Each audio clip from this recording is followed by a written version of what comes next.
G'day everyone, it is Jai, that Aussie metal guy here with Crank.com. Today, tonight, wherever you are in the world, it's a great pleasure that I'm catching up with Dave Cutting, vocalist, guitarist, and the driving force behind Melbourne's hard rock outfit, Chasing Lana.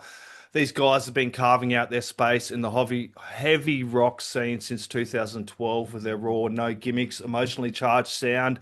They've recently dropped their brand new EP, State of Mind, a record that dives deep into heartbreak, betrayal, healing, and everything in between. We get to chat about that, the journey from the early days right through to the latest release. Dave, thank you so much for joining me, mate. It's good to finally knuckle you down for a chat. Thank you so much for having me, man. It's absolute pleasure to be on here, man. Thank you so much. Definitely, mate. Let's start with the brand new EP, State of Mind. It's a heavy emotional journey through heartbreak, betrayal, desire, and healing, as I mentioned. How did this EP come together, and what kind of headspace were you in when you were writing it? Oh man, we started writing this EP quite some time ago. Probably a year and a half in the making, really. We all just had a lot of stuff going on, and we really wanted to go back to Zach Knight at Earthtight Studios as well. He was the producer engineer that did our previous two singles, Light It Up and Breaking Free. Um, and it was basically over kind of like a 10 to 12 month kind of period of kind of just writing, doing demos here in my own studio, going back and forth into Zach's studio. And he had a lot of shit going on as well. You know, he's making video games and soundtracks to it, and really, really cool shit. And he was juggling that on top of the Lana stuff, and I was still trying to write lyrics. But it all just kind of came together, and by the end of it we kind of had a deadline too, because we signed to a European label in France. So near the end of it we did have a deadline, and we were just like, all right, we need to kind of buckle down even faster and kind of do this kind of shit, like, you know.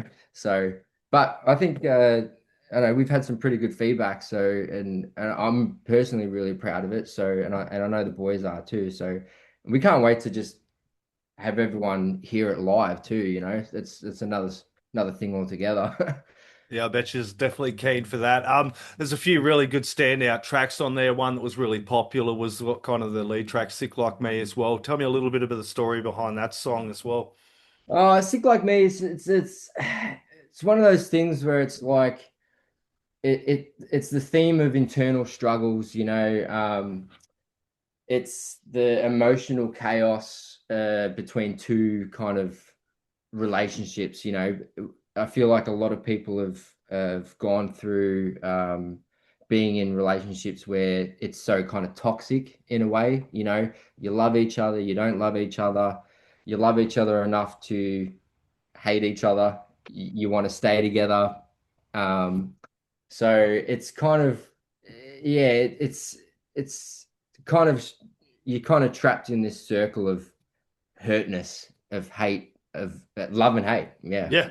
Yeah. Yeah. Yeah, definitely. I felt it too, dude. I love that each track kind of explores different shades of struggle and resilience, from the rage to crash and burn to the more tender light in the dark as well. You know, it just has these real great feel to it as well. Were you consciously mapping out an emotional arc, or did it kind of naturally fall together, the songs? It kind of naturally kind of fell together in a way. I mean, we always kind of want to have a kind of like a I don't want to say standard, but like a standard kind of Lana sound, which is probably, out of these five tracks, I would say Sick Like Me.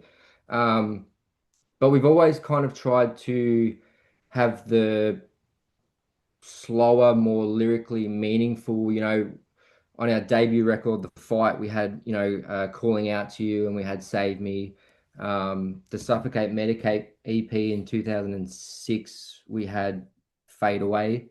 And so most of those kind of songs really resonate to the fans. I don't know, it's probably more the lyrics, I guess. Kind of like with this EP with Light in the Dark, we went in like, I would kind of say it's more of a ballad compared to the other four tracks. And that's kind of came out of our comfort zone personally as well. when we went in it, we recorded it and got the mixes back and forth, and we even changed it again basically 2 or 3 days before we gave it to the label too. So it was we really wanted to kind of just have five completely different songs, Yep. meaningful, structure wise. Crash and Burn's really more fast paced, more punky kind of vibe. Um, you know, more about betrayal and then yeah, we wanted to have kind of a ballad. We just wanted them all to be really, really different and kind of just have every listener kind of be like, oh, I really like that song. I really like that. You know what I mean? So yeah. Yeah, you've done it pretty well for being an EP as well, coming into Sever, then Queen of the Night. They all bring something different to this EP, which, is a really great listen. And the way it ended with Light in the Dark, it's just a really cool track to kind of leave you on as well if you're listening to whole EPs and albums like myself. Yeah, yeah. Thanks, man. Thank you. Yeah, we spent a lot of time on it, man. So, and I really appreciate you actually giving it a listen, man. Yeah. Yeah, oh, it's great. I've been hammering the heck out of it, man. Been enjoying the hell out of it, dude. And I've been listening to you guys for quite a while. It's been meaning to get you. Chatting to Mark about this a couple of years ago. I was meant to get you on, then kind of everything happened. So it's really good to get to finally chat to you about it all. So let's rewind a bit. You guys kicked off around 2012. What kind of pushed you to start the band? What did you want to bring to the Australian rock scene that you felt was missing, or what did you just want to bring and do yourself?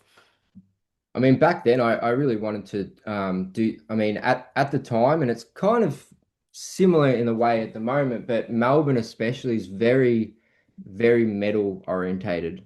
Like, Yeah, I know. yeah, and there's nothing wrong with that. I love metal. It's one of my favorite genres to listen to. I can't play it, but back then I really wanted to kind of do something different and bring back the whole kind of real grungy, dirty uh, rock, but also add very emotional kind of lyrics to it as well. Because like I said, like back then and similar now, it's very metal orientated in especially in Melbourne.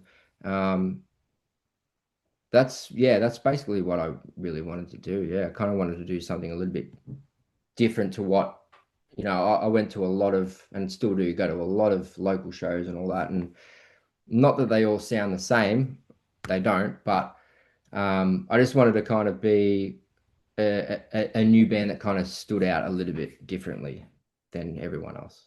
Exactly. And the Melbourne rock scene there's some great bands and it seems to be super tight. Like I know Carly Jewell out of Melbourne as well. She's super cool. And there's Carter Stone. There's so many great rock bands coming out of Melbourne. You seem to be like really tight as well because of that too. Yeah, absolutely. I mean, we've had Cicada Stone and Carly support us Yeah. the last couple of years, and the Cicada Stone boys, man, I love those guys, man. They're such good dudes. But you're right, like they're all such good musicians, and together there's so many great rock and hard rock bands out there. Um, I just feel with some of them, they just don't get the recognition that they do. Mainly probably because there's probably a lot more metalheads here in Melbourne and maybe in Australia too. Brisbane, Sydney's very metal orientated as well. So, um, but is what Yeah, it well, is. doing this media stuff since 2016, I've come across a lot of great bands, but I think it was like Mark or Carly that actually was like, "Oh, you need to check these guys out and get Dave on for a chat sometime." And that was a few years ago, dude. Yeah, So right. yeah, Yeah. it's really cool how it kind of bloody works. And your brother, Robbie, is on lead guitar. That must have been pretty cool, kind of growing up and bouncing off each other as well, making music. And this kind of probably just progressed from that, yeah. Yeah, it is, man. I mean, my brother and I, as close as brothers could ever be. I mean, we've never fought. We've always respected and appreciated each other in the sense of making and writing and touring and like all that type of stuff. And our parents were, really, really good growing up and really supportive as well with music. My old man, he was a drummer in bands when he was younger, and we just knew we just wanted to play music. And the fact that we are still doing it 10 years later, it blows my mind, you know. I mean, we get to play to hundreds of people around the country. It's excuse the French, but it's fucking awesome. Yeah, dude. And from from Inner World into Disarray through to Suffocate, Medicate and the Fight album to, now State of Mind. How do you feel the band has grown and evolved over that journey to now? Because it's been it's what coming up on a few years now, dude. I think musically especially, like I don't want to keep uh, recording and making the same refurbished sounding songs. You know what I mean? I want to try something different. Like I said to you before, like having Light in the Dark, for instance, we've never really done a ballad kind of song. Yeah. So um, even Crash and Burn's very different. You know, we have heavier songs, but I feel like Crash and Burn's kind of one of our heaviest now. I guess when we play those metal festivals, we'll have to definitely have that in the set. But it's also a real strong punk kind of vibe as well, you know, and it's just kind of drives. Um, yeah. Yeah, so talking about vibes and that, and your sound definitely carries that really grungy, 90 rock kind of vibe to it in some points, kind of even, as you t mentioned, like touched on that pop punk kind of sound as well. Who were some of the bands and artists that kind of first lit that fire for you to pick up the guitar, mate? Oh man, I mean, I'm a drummer. I Yeah, actually so it's started dad and playing. drums. Yep, I've heard this a few Yeah, times, dude. You're not the first guitarist. yeah. So obviously not the greatest guitarist or singer, but like I started off playing drums. Like I said, my old man was a drummer, and I begged him for a drum kit for years and got one. I played in a lot of cover bands and eventually some original bands, but we had a bit of a falling out with some singers, and I just kind of thought, "Oh, I've just been playing a little bit of guitar on the side. I'm gonna give this a shot." And some of my, the reason I would say Kurt Cobain was the reason why I picked up a guitar, man. Like as cliche as that sounds, his just the raw kind of shitty music that he would kind of Oh, come up with was just unbelievable, like his lyrics, just everything is. I think he was a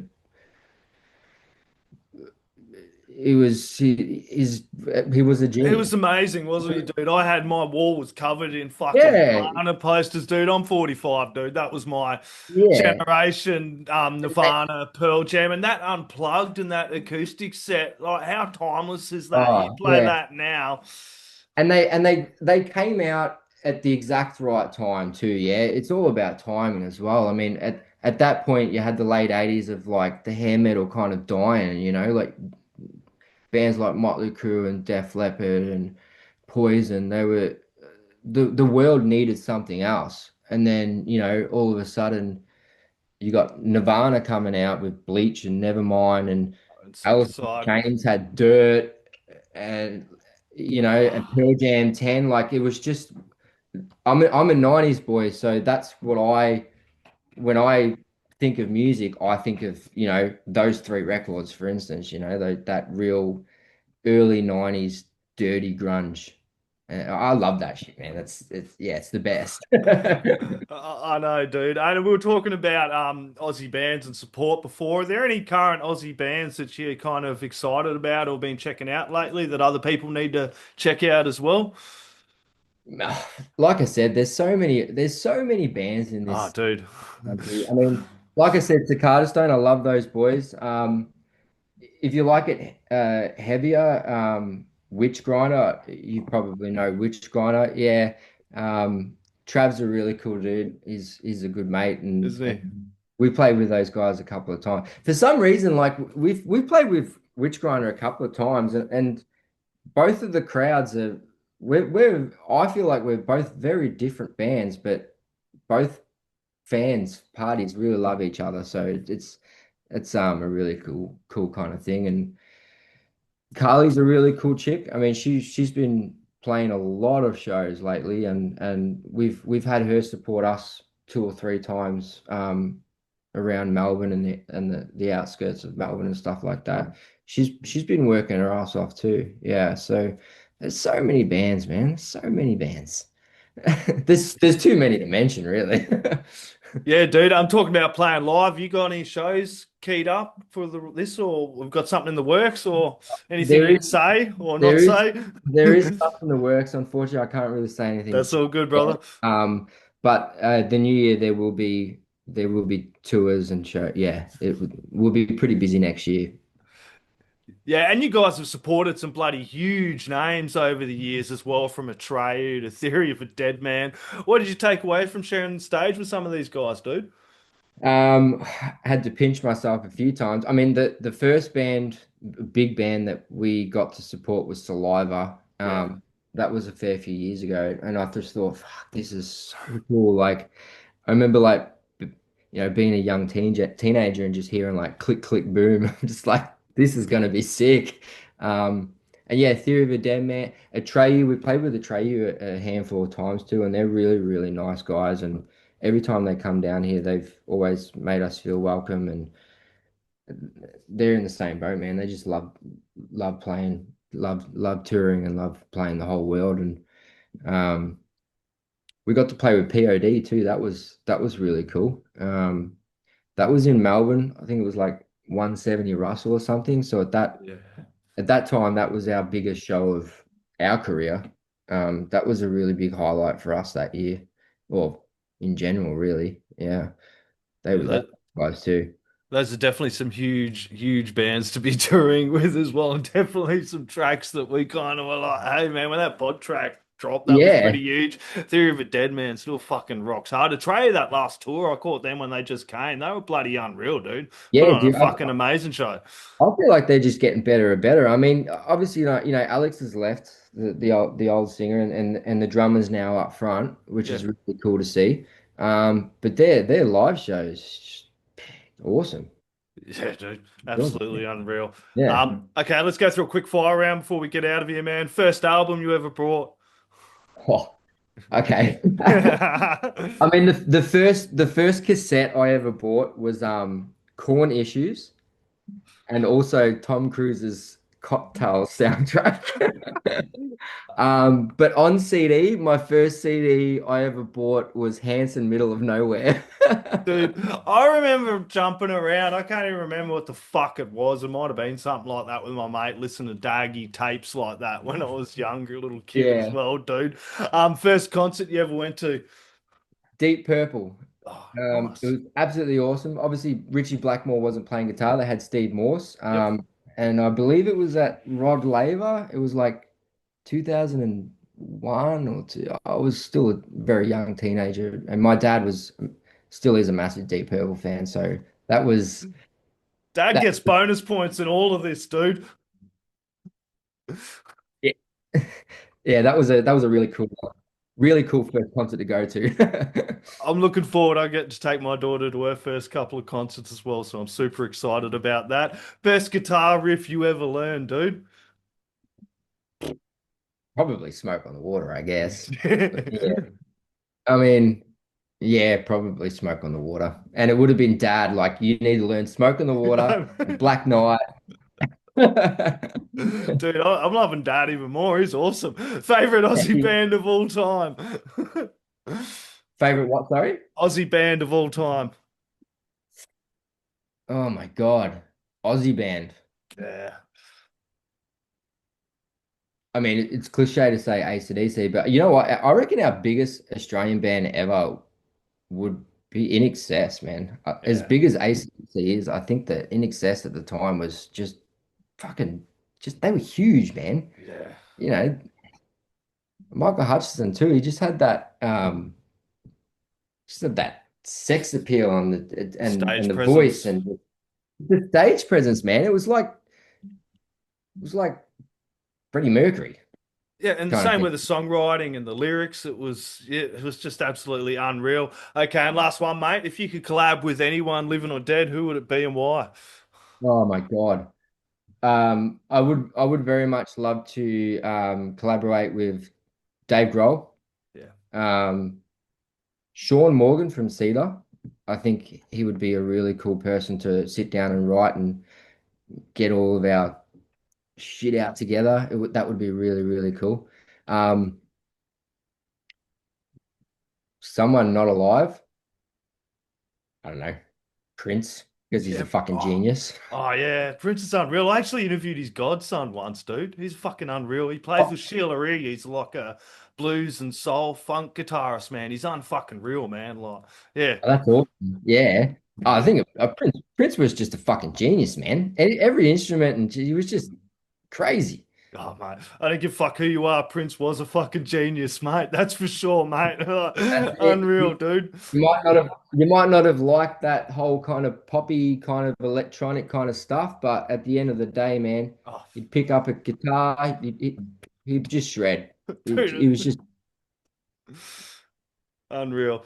Dave, absolute legend. Thanks for hanging out with me today, mate, and sharing some more the story behind State of Mind and the Chasing Lana journey. For everyone watching, go spin the new EP.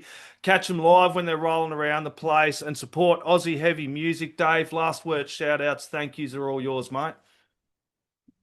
you, man. Thank you so much for having me on this show, man. And especially our fans out there that's streamed, purchased, bought shirts, bought the CD, streaming it, downloaded it, stole it, whatever.